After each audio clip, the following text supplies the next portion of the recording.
नमस्कार, news super Bharat में आप सभी का स्वागत है। आइए अब डालते हैं हिमाचल प्रदेश की तमाम खास खबरों पर एक नजर। 3 साल के लिए बनेगा हिमकेयर कार्ड, कितने पैसे आपको चुकाने होंगे, पूरी जानकारी आपके साथ साझा करेंगे। एनआईटी हमीरपुर में एमबीए के लिए ऑनलाइन आवेदन की तिथि बढ़ाई, कितनी तारीख तक अब आप आवेदन कर सकते हैं, ये भी पूरी जानकारी आपके साथ साझा की जाएगी। राज्यपाल ने जारी किया हिमाचल प्रदेश विश्वविद्यालय का दिव्यांगजनों के लिए समान अवसर नीति दस्तावेज। क्या है ये समान अवसर नीति दस्तावेज, पूरी जानकारी आपके साथ साझा करेंगे। आइए अब जानते हैं सारी खबरें विस्तार से।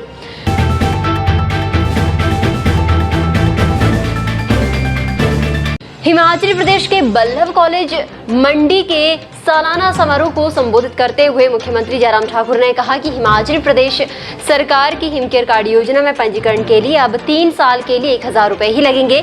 अब लाभार्थी जो है वो 3 साल के लिए अपनी संबंधित श्रेणी के अनुसार सिर्फ 365 और 1000 का भुगतान करना होगा।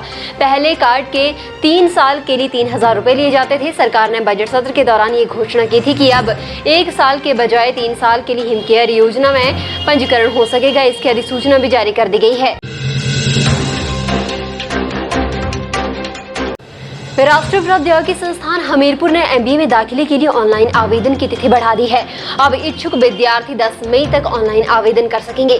संस्थान में 2 वर्षीय एमबीए कोर्स में 40 सीटें स्वीकृत हैं। इन सीटों को भरने के लिए संस्थान ने पूर्व में अभ्यर्थियों को 18 अप्रैल तक ऑनलाइन आवेदन आमंत्रित किए थे, जिसे अब 10 मई तक बढ़ा दिया गया है। आवेदन करने के बाद सभी अभ्यर्थी 17 मई 2022 तक संस्थान में अपने सभी दस्तावेजों की छाया प्रतियां जमा करवा सकेंगे। ऑनलाइन आवेदन के साथ ही अभ्यर्थियों को आवेदन शुल्क जमा करवाना होगा। सामान्य श्रेणी के लिए 1200 रुपए शुल्क निर्धारित है, जबकि आरक्षित श्रेणी के लिए 600 रुपए आवेदन शुल्क रखा गया है।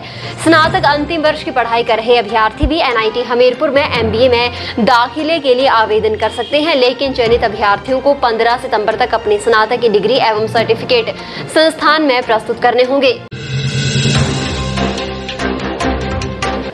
हिमाचल प्रदेश कांग्रेस अध्यक्ष कुलदीप सिंह राठौर ने देश में हर रोज बढ़ते पेट्रोल और डीजल के दामों पर भाजपा की खामोशी को आड़े हाथों लिया है। उन्होंने कहा कि आज भाजपा नेताओं को महंगाई नजर नहीं आ रही है और न ही बेरोजगारी।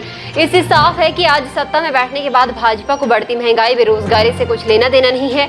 शिमला नगर निगम चुनाव में कांग्रेस की शानदार जीत का दावा करते हुए उन्होंने कहा कि भाजपा सरकार की विफलता और बढ़ती महंगाई, बेरोजगारी ऐसे जनहित के मुद्दे हैं जिन्हें आगे रखकर कांग्रेस लोगों के बीच आएगी।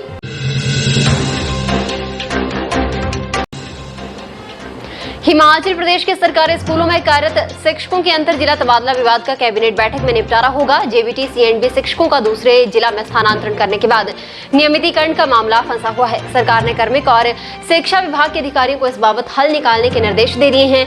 कार्मिक विभाग की रिपोर्ट तैयार हो गई है। कार्मिक विभाग ने दूसरे जिलों में वरिष्ठता का लाभ नहीं देने का प्रस्ताव भेजा है। इस प्रस्ताव को लेकर अब कैबिनेट बैठक में अंतिम फैसला होगा। 25,000 जेबीटी और 18,000 सीएंडबी शिक्षकों का सेवाकाल में सिर्फ एक बार अंतर जिला स्थानांतरण करने की सरकार ने मंजूरी दी है। दोनों श्रेणियों की जिलावार कैडर संख्या का 5% स्थानांतरण 1 वर्ष के दौरान किया जाएगा। ननखड़ी तहसील के लटेरी गांव में हुए अग्निकांड में 2 मंजिला मकान जलकर राख हो गया। अग्निकांड में जानी नुकसान की सूचना नहीं है, लेकिन लाखों का नुकसान जरूर हुआ है। जानकारी के मुताबिक पुलिस थाना ननखड़ी में आज सुबह 3 बजे ग्राम पंचायत थाना ननखड़ी के प्रधान ने सूचना दी कि लटेरी गांव में रूप सिंह के मकान में आग लग गई है। घटना की सूचना मिलने पर ननखड़ी थाना के एसएचओ अपने स्टाफ सहित जांच के लिए पहुंचे तो पाया कि मकान पूरी तरह से स्वाहा हो गया है, जिसमें मकान में रखा सामान और आभूषण भी नष्ट हो गए हैं। अभी तक कोई भी और किसी भी प्रकार की जान नुकसान की सूचना नहीं मिली है। पुलिस की जांच के अनुसार आग लगने का कारण बिजली का शॉर्ट सर्किट बताया जा रहा है। ज्वाली पुलिस ने गुप्त सूचना के आधार पर 2 युवकों विवेक कुमार और लकी से 5.79 ग्राम हेरोइन बरामद करने में सफलता हासिल की है। मिली जानकारी के मुताबिक नारकोटिक्स की टीम ने नील नाला हरसर के समीप रेलवे स्टेशन हरसर की तरफ से आते हुए मोटरसाइकिल को देखा, जिस पर 2 युवक सवार थे। पुलिस को देखकर दोनों युवक मोटरसाइकिल को लेकर भागने लगे, लेकिन मार्ग संकरा होने के कारण वे गिर पड़े।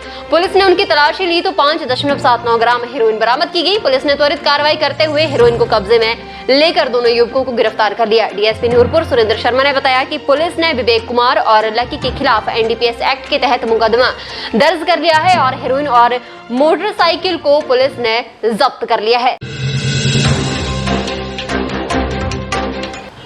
बर्फ से लदी वादियां निहारने के लिए हिमाचल प्रदेश के जनजातीय जिला लाहौल स्पीति के स्नो पॉइंटों में पर्यटक उमड़ने लगे हैं। अटल टनल के साथ नॉर्थ पोर्टल और सिसु में बर्फ अब धीरे धीरे खत्म होती जा रही है।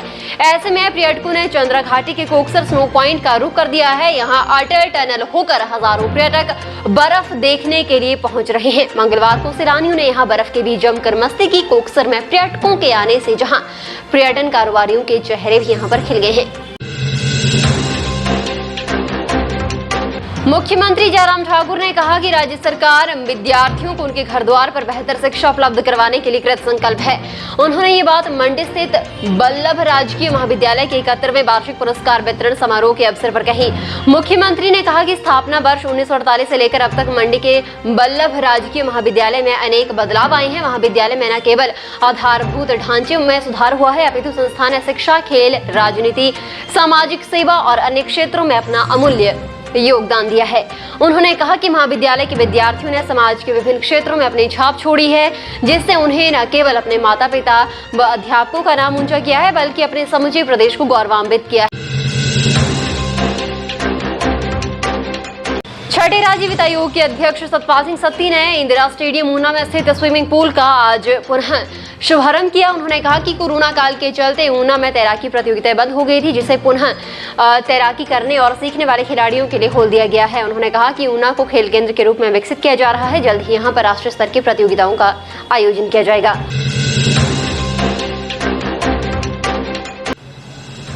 राजेंद्र विश्वनाथ हर्लेकर ने राजभवन में हिमाचल प्रदेश विश्वविद्यालय द्वारा तैयार दिव्यांग विद्यार्थियों, शिक्षकों और गैर शिक्षण कर्मचारियों के मानवाधिकार संरक्षण के लिए नीति दस्तावेज जारी किया। दिव्यांगजनों के लिए समान अवसर नीति नामक इस दस्तावेज में उनसे संबंधित सभी प्रकार के कानूनी प्रावधानों, माननीय सुप्रीम कोर्ट और हाई कोर्ट के फैसलों और हिमाचल प्रदेश सरकार की नीतियों का सार समाहित किया गया है।